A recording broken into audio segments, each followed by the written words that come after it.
नमस्कार दोस्तों, कैसे हैं आप लोग।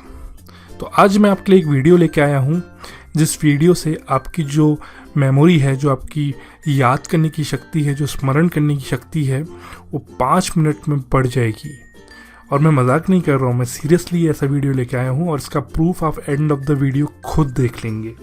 मतलब ये आज अभी से 5 मिनट में आप खुद एक्सपीरियंस कर लेंगे कि आपकी जो मेमोरी है, मेमोरी याद करने की जो शक्ति है, वो काफ़ी बढ़ चुकी है। तो चलिए शुरू करते हैं।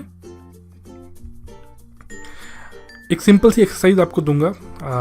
आपको मैं 10 शब्द दिखाऊंगा, आपको 10 शब्द याद करने हैं। 10 शब्दों को याद करके उनको एग्जैक्ट उसी सीक्वेंस में रिपीट करना है। ये आप अपनी तरफ से करिएगा। जब मैं स्क्रीन पॉज कर दूंगा तो उस टाइम पे आप उसको रिकॉल करने की कोशिश करिएगा और देखिएगा कि आप कितने वर्ड रिकॉल कर पाते हैं।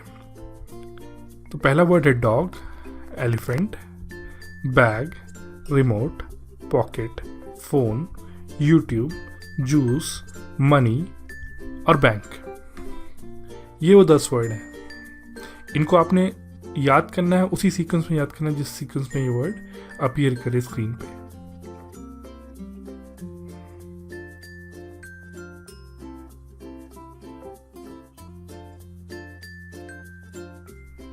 चलिए, याद कर लिया तो हम आगे बढ़ते हैं।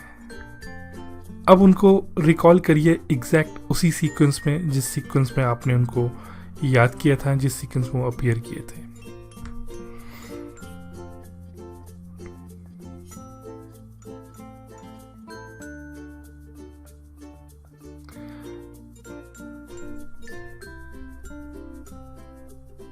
और क्या आप उनको रिवर्स सीक्वेंस में भी रिकॉल कर सकते हैं? मतलब अगर कुछ धुरंधरों ने उसको एग्जैक्ट सीक्वेंस में रिकॉल कर लिया, क्या आप उसको रिवर्स में भी रिकॉल कर सकते हैं? तो चलिए मैं आपको बताता हूँ कि ये कैसे हो सकता है, कैसे आप इतनी जल्दी अपनी मेमोरी को शार्प बना सकते हैं और ये सीक्वेंस या कोई भी वर्ड याद कर सकते हैं। और यहाँ तो मैंने सिर्फ आपको 10 वर्ड को एग्जाम्पल दिया है। आप यही टेक्निक इस्तेमाल करके 100 वर्ड तक याद कर सकते हैं। और सिर्फ वर्ड नहीं, कोई भी क्वेश्चन का आंसर है, कुछ भी आपको डेली कुछ काम करना है, उसको आप भूल जाएंगे तो आपको याद रखना है वो क्या काम है। ऐसे कोई भी चीज़ आप याद कर सकते हैं इस टेक्निक से और भूलेंगे नहीं। स्मरण शक्ति आपकी बहुत ज़्यादा स्ट्रांग हो जाएगी। तो चलिए शुरू करते हैं। तो ये जो टेक्निक है, इस टेक्निक को हम बोलते हैं विजुलाइज, यानी कि उसको चित्रित कीजिए, एक वर्ड को चित्रित कीजिए और एक्शन उसके साथ एक ऐड कर दीजिए। मतलब जैसे मैंने बोला डॉग, तो डॉग के साथ एक एक्शन ऐड कर दीजिए। मैंने बोला एलिफेंट, एलिफेंट के साथ एक एक्शन ऐड कर दीजिए। तो एलिफेंट को विजुलाइज करिए कि एक एलिफेंट है, वो कहीं पर है और उसके साथ एक एक्शन ऐड कर दीजिए। कुछ कर रहा है, वो चल रहा है या सो रहा है।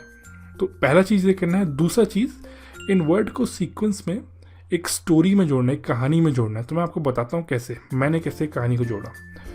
तो मैंने पहला चीज़ बोला कि कुत्ता जो है, जो डॉग है, वो भौंक रहा है। तो मैंने कुत्ते को विजुलाइज करा भौंकते हुए। ये मेरी स्टोरी का स्टार्ट है। उसके बाद आप मेरे साथ ये सोचते रहिए कि पहला वर्ड कुत्ता है, वो भौंक रहा है और वो भौंक किस पे रहा है। तो मैंने एक कहानी जोड़ी आगे कि वो किस पे भौंक रहा है, वो जो एक्शन कर रहा है किस पे कर रहा है। वो एक हाथी पे भौंक रहा है। तो dog is barking on elephant. Elephant क्या कर रहा है? अब मैंने बोला एलिफेंट के आगे भी कोई एक्शन जोड़ जाए। एलिफेंट जो है वो चल रहा है, बट उसकी सूंड पे एक बैग टंगा हुआ है। तो ये मैंने कहानी बनाई कि कुत्ता भौंक रहा है एक हाथी पे और हाथी चल रहा है, उसकी सूंड में एक बैग टंगा हुआ है। इस बैग के अंदर एक रिमोट पड़ा हुआ है। ये मैंने आगे की कहानी बनाई। आप भी साथ साथ सोचिए कि बैग के अंदर रिमोट पड़ा हुआ है। वो रिमोट, अब मैं कहानी आगे बढ़ाऊंगा, वो रिमोट मैंने इस्तेमाल किया टीवी के चैनल चेंज करने पे और उसके बाद उसको मैंने अपनी जेब में डाल लिया। तो ये मैंने आगे की कहानी बनाई। और कहानी जो है ज़रूरी नहीं लॉजिकल कहानी हो। जितनी आप एब्स्ट्रैक्ट कहानी बनाएंगे, जितना आप सेंसलेस कहानी बनाएंगे, उतना ही ईजिली आपको याद रहेगा। तो मैंने बोला कि रिमोट मैंने अपनी पॉकेट में डाला, बट मुझे याद आया कि मेरी पॉकेट में तो मोबाइल भी पड़ा हुआ है, ये मेरा फ़ोन भी मेरी पॉकेट में पड़ा हुआ है। तो मैंने क्या किया, फ़ोन निकाल के उसमें YouTube देखना शुरू किया और YouTube देखते देखते मैंने जूस पिया। अबे जूस मैंने कहाँ से पिया? जूस को पीने के लिए मैंने दुकानदार को पैसे दिए और उससे जूस खरीदा, और ये पैसे मैं बैंक से लेके आया अपने एटीएम से विड्रॉ करके। तो ये मेरा सीक्वेंस हो गया, ये मेरी स्टोरी हो गई है। अब आप अपनी आंख बंद कीजिए और फिर से सोचिए ये स्टोरी आपको याद है नहीं है। स्टोरी है कि कुत्ता भौंक रहा है हाथी पे, हाथी के सूंड में एक बैग टंगा हुआ है, बैग के अंदर एक रिमोट है, और रिमोट से मैंने टीवी चैनल चेंज करके उसको अपनी जेब में डाल लिया। जेब में डालने के बाद मैंने याद आया कि जेब में तो मोबाइल ही पड़ा हुआ है, मोबाइल में मैंने यूट्यूब देखा, यूट्यूब देखते देखते मैंने जूस पिया, जूस मैंने पैसे दे के ख़रीदा और पैसे मैं बैंक से एक्सचेंज करके लाया। तो ये मेरी कहानी है। तो मुझे अब सिर्फ पहली चीज़ याद रखनी है, कुत्ता, और मुझे पूरी स्टोरी याद है। तो क्योंकि मुझे मेरी स्टोरी याद है तो मैं ईजिली बाकी सारी चीज़ें याद रख सकता हूँ। और इसका एक और इंटरेस्टिंग पॉइंट ये है कि आप रिवर्स सीक्वेंस भी याद रख सकते हैं। तो आपको इसके लिए जो आखिरी एलिमेंट है उसको याद रखना है। आपको याद रखना है कि आप बैंक में गए थे, तो बैंक आखिरी वर्ड है, आपको याद रखना है। तो आप फिर से सोचिए, आप आपके अपने मन में ये स्टोरी सोचिए, बैंक में क्यों गए थे आप? बैंक में आप गए थे अपने नोट्स लेने के लिए। नोट से आपने क्या किया? आपने नोट से क्या खरीदा? जूस खरीदा। जूस आप कब पी रहे थे? आप जूस यूट्यूब देखते हुए पी रहे थे। यूट्यूब आपने कब देखा?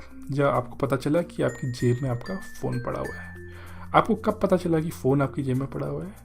जब आपने टीवी का रिमोट अपने जेब में डालने की कोशिश करी। आपने जेब में क्या डालने की कोशिश करी? आपने जेब में टीवी का रिमोट डालने की कोशिश करी। टीवी का रिमोट आपको कहाँ मिला? वो हाथी के बैग में मिला। बैग कहाँ मिला? हाथी में मिला। हाथी को क्या हो रहा था? उस पर कुत्ता भौंक रहा था। देखिए कितना आसान है, किसी भी चीज़ में सीक्वेंस बना के याद रखना कितना आसान है। आप खुद सोचिए, आप खुद आंख बंद कीजिए और ये स्टोरी याद रखिए, और अब आप बताइए कि आपको वो 10 वर्ड याद है या नहीं है। मुझे उम्मीद है कि आपने भी ये एक्सपीरियंस किया साथ साथ मेरे, अपनी मेमोरी को इंक्रीज़ होते हुए ये टेक्निक इस्तेमाल करिए अपनी डेली लाइफ में। आपकी जो डेली रिमाइंडर होते हैं, आटा लेना है, चीनी लेनी है, इधर जाना है, उधर जाना है, सबको एक स्टोरी में बांधिए। स्टोरी में एक विजुलाइज करिए कि ये विजुअल है, और एक साथ में एक्शन पॉइंट डालिए। ये सिर्फ एक सिंपल सा एग्जांपल था, कहीं भी यूज़ हो सकता है, बच्चों की पढ़ाई में यूज़ हो सकता है, बच्चों को अगर आंसर याद नहीं हो रहे तो वहाँ यूज़ हो सकता है। आपको अपने डे टू डे टास्क अगर याद रखने हैं दिमाग के अंदर तो उसमें इस्तेमाल हो सकता है। मुझे उम्मीद है आपको वीडियो पसंद आई, आपने लाइव एक्सपीरियंस किया अपनी मेमोरी को बढ़ते हुए। प्लीज़ इस वीडियो को जितने लोगों के साथ हो सके शेयर करें। आप इस चैनल को सब्सक्राइब करें ताकि मैं ऐसी और वीडियोज़ बनाता रहूँ। धन्यवाद।